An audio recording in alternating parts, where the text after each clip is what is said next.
Bom dia, caros estudantes, tudo bem? Espero que esteja tudo bem com vocês, com a família de vocês. Nesse momento crítico que nós estamos atravessando, né? Nós estamos passando aí por uma pandemia, uma doença aí que está, digamos assim, assolando, né, a humanidade no mundo inteiro, né? Fazendo aí nós repensarmos as nossas formas de existência e coexistência, né, entre nós e nossos pares, né? Eu quero dizer que é um prazer estar com vocês aqui, mesmo que de forma virtual. Prazer maior seria ter vocês aí no ambiente da sala de aula, né, que é o nosso lugar, né, o nosso habitat natural, né, onde a gente gosta de estar com nossos colegas, professores, colegas estudantes, né. Mas em breve nós estaremos aí com muita fé, né, retornando aos nossos ambientes naturais, tá bom? A nossa sala de aula. Eu sou o professor Alexandre, professor de artes de vocês, né? Espero que, né, para quem já esteve comigo em sala de aula, espero que lembre, né, de mim. E para quem ainda não teve, né, que é aluno novo na escola, estou me apresentando aqui para vocês, né, professor Alexandre. O meu intuito aqui na gravação desse vídeo na data de hoje é a gente fazer uma breve revisão de tudo que foi visto aí, né, desde o começo do lançamento da primeira atividade até essa última atividade, né, o nosso conteúdo sobre arte rupestre, né, mais especificamente a arte na pré-história, né. E a gente vai fazer aqui um breve apanhado, peço que vocês peguem um caderno, um lápis, né, e anotem as informações que vão ser importantes aí para vocês, né. Façam a anotação no caderno e guardem para vocês essas informações, porque ela vai ser importante no futuro. Quando você for fazer um vestibular, uma prova externa, né, todos esses conteúdos podem ser abordados nessas provas, tá bom? Vamos lá. Quando eu falo de arte rupestre, né, eu estou falando de um tipo específico de arte. Primeiro, a gente tem que entender o que significa rupestre, né? Rupestre. O que significa essa palavrinha? Rupes vem do latim, que significa rocha, ok? Então, quando eu falo de arte rupestre, eu estou falando de arte feita na rocha. Que rochas são essas? São paredes de cavernas, né? Cavernas diversas, né? Em diversos lugares do mundo, feito pelo homem pré-histórico, tá bom? Rupestre, arte na rocha. E ela é dividida em duas categorias, tá bom? Primeira categoria é a pintura rupestre. Aliás, primeira não, porque não tem ordem, né? Não tem uma ordem específica, isso veio primeiro, isso veio depois, tá? Mas temos ali a pintura rupestre e nós temos a gravura rupestre, tá bom? Qual a diferença desses dois? Nós vamos ver daqui a pouco, tá bom? Quando eu falo lá de pintura rupestre, aliás, quando eu falo lá de arte rupestre, eu estou falando de um período específico da história, tá? Que ele se estende lá do Paleolítico. Esse período paleolítico, ele data de 2,7 milhões de anos até 10 mil anos antes de Cristo, tá? Se você pegar aqui uma linha do tempo, colocar lá o marco zero, Jesus Cristo, de Cristo para trás, 2,7 milhões de anos até 10 mil anos atrás, é o período que a gente chama de Paleolítico, ou seja, a idade da pedra lascada, né? Em tradução literal, a gente traduz isso como idade da pedra lascada, tá bom? Que é onde o ser humano começa a fazer ali utensílios de pedra, né? Para diversos campos ali da sua existência, como agricultura, pecuária, enfim, diversos outros, né? E também essa arte rupestre, ela se estende também em outro período da pré-história, que é conhecido como Neolítico. Aí esse período ele vai datar de 10 mil, tá? Aquela linha do tempo, 10.000, que é o fim do Paleolítico, até 4.000 anos antes de Cristo, tá bom? Então a gente está falando de muito tempo, tá bom? Primeira dúvida que vai surgir para você aí é o seguinte: professor, como é que eu vou saber que é real isso? Que não foi um homem que foi lá hoje em dia e fez essas pinturas na parede? Como é que eu tenho a certeza de que essa pintura realmente tem mais de 10.000 anos de idade?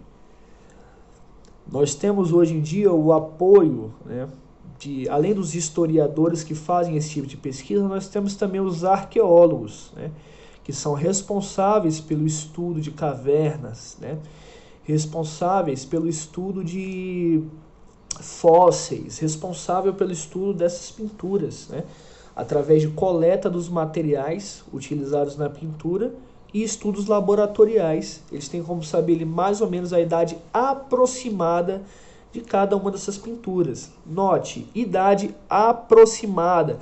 A gente não está falando de nada certo.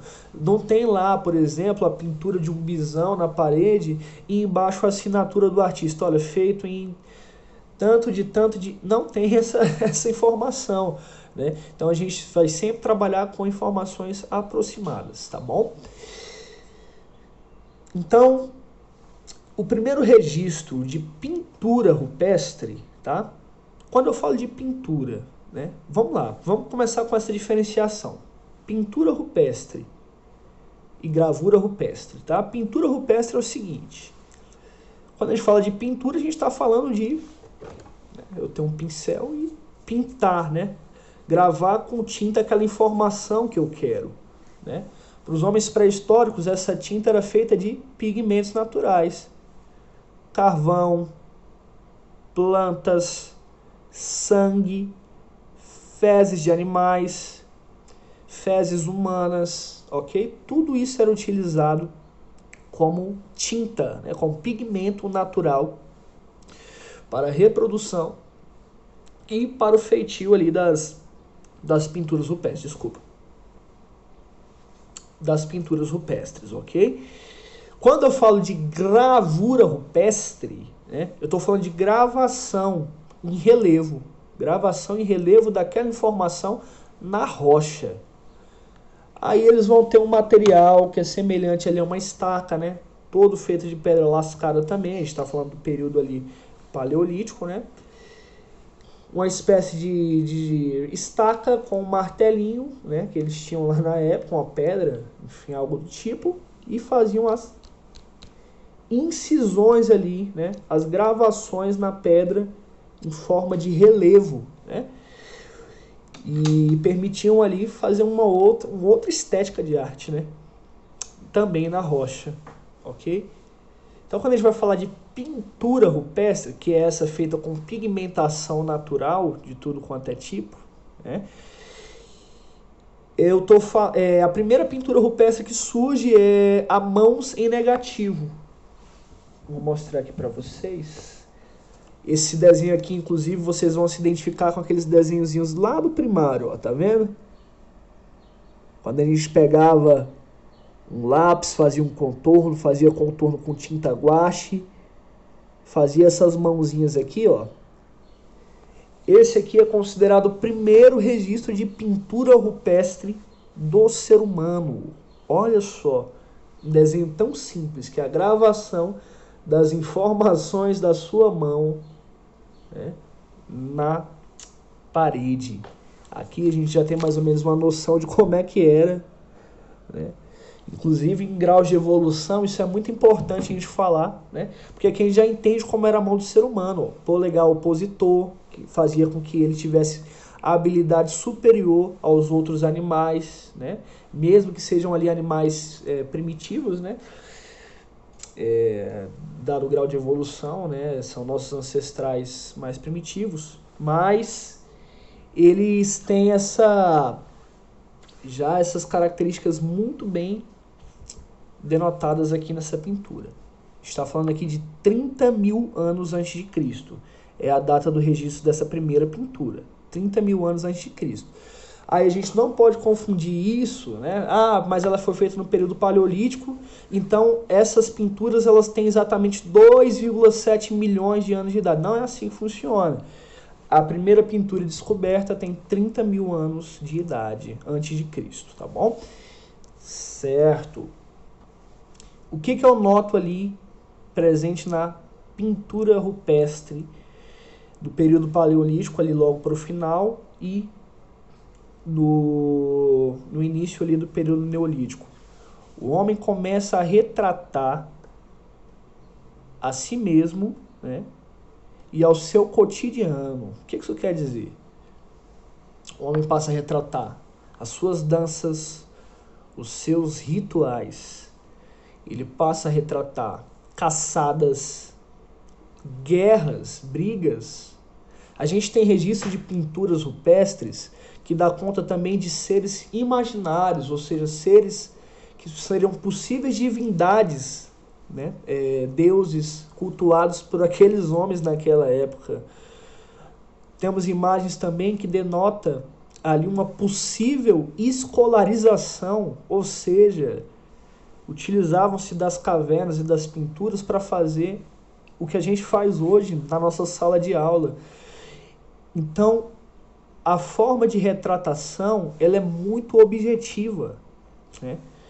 Ou seja, a gente olha a imagem, a gente tem ali já claramente o que ela quer dizer, mas é tudo muito de forma aproximada. A gente não tem como saber exatamente o que a gente queria dizer, porque a gente teria que ressuscitar o homem da caverna daqueles lá e opa, o que você quis dizer com essa obra? Isso não tem como, isso não existe. Então o que a gente pode fazer são suposições aproximadas do que queria dizer cada uma daquelas obras, né? E na gravura rupestre nós temos também os mesmos retratos, só que ali nós temos o retrato maior de animais, tá? Animais de grande porte. Ali nós temos bisões, o que seria o cavalo hoje em dia nós temos também. Temos, logo aqui mais para a região do Brasil, nós já tínhamos ali registros de animais semelhantes aos que nós encontramos hoje, né? Capivara, tatu, olha só, né? Tudo isso são espécies que evoluíram de certa forma e hoje a gente encontra aqui na nossa fauna, né? De forma mais prática, né? Aliás, mais prática não, porque a gente teria que entrar numa mata mais para poder observar esses bichinhos de perto, mas nós temos aí já registros de imagens na internet circulando o tempo todo e a gente pode notar ali uma semelhança entre aquelas pinturas e o que a gente tem hoje, né? Então, é muito interessante a gente saber disso, né? Que nossos primitivos eles já tinham esse conhecimento rebuscado ali para fazer um registro do seu cotidiano, né? E aí, professor, o que tem a ver a arte com a história, né? Nós temos aí a história da arte, né? O que tem a ver uma coisa com a outra? Por que você... A arte, gente, antes de mais nada, ela é a maior forma de documentação que nós temos da existência humana. A arte ela é mais potente, por exemplo, do que uma escrita, né? A retratação de forma artística, né? Porque quando você assiste um filme de época, né? Vamos supor, você assiste um filme que fala de uma guerra do passado, né? Uma situação do passado, através o cineasta ele vai atrás de pinturas para ver como é que era a vestimenta, como é que eram os costumes, como é que eram as informações gerais de comportamento, né? Eles iam atrás das pinturas. Quando você vê aquele filme com aquelas madames todas chiques, vestidas com aquele vestido longo, em contrapartida os senhores muito bem vestidos com aqueles ternos, né? É através da pintura, né? Da gravação, né? Com tinta e muitas telas, né? A pintura rupestre também, que dá conta, né? Dessa reprodução, né? Dessa reprodução do passado no presente. Olha só que interessante, né? Vamos recapitular então, geral, fazer um resumo, tá bom? O que vocês precisam entender para não cair em pegadinhas aí. E a gente vai fazer também a correção daquela atividade passada, tá bom? Pintura rupestre no período paleolítico e neolítico, tá? Primeira pintura rupestre está dentro do período paleolítico, pois ela foi descoberta há 30 mil anos antes de Cristo, tá bom? Mas o paleolítico ele data de 2,7 milhões de anos antes de Cristo até 10 mil anos antes de Cristo, tá bom? Certo? Período neolítico de 10 mil a 4 mil anos antes de Cristo. Temos ali também registros de pintura rupestre, aonde o homem começa a retratar o seu cotidiano, cenas cotidianas, caçadas, guerras, danças, rituais, animais de grande porte, seres imaginários, tá bom? A arte rupestre se divide em duas categorias: pintura rupestre e gravura rupestre. Pintura rupestre realizada com pigmentos naturais. Gravura rupestre com gravações e incisões nas rochas, tá bom? Então esse é um resumo sobre basicamente tudo que a gente aprendeu. E agora a gente vai fazer uma correção daquela atividade que foi passada na aula passada, do formulário, tá bom? Então eu espero que vocês tenham entendido um pouco, né, desse conteúdo de forma resumida. Vão anotando essas informações, voltem o vídeo, vão vendo os vídeos várias vezes, tá bom? Porque isso é importante para que a informação fique bem gravada aí na cabeça de vocês e aí vocês possam se dar bem futuramente em testes, vestibulares, tá bom? Então é isso, essa informação no primeiro momento. Fiquem com Deus e até a próxima.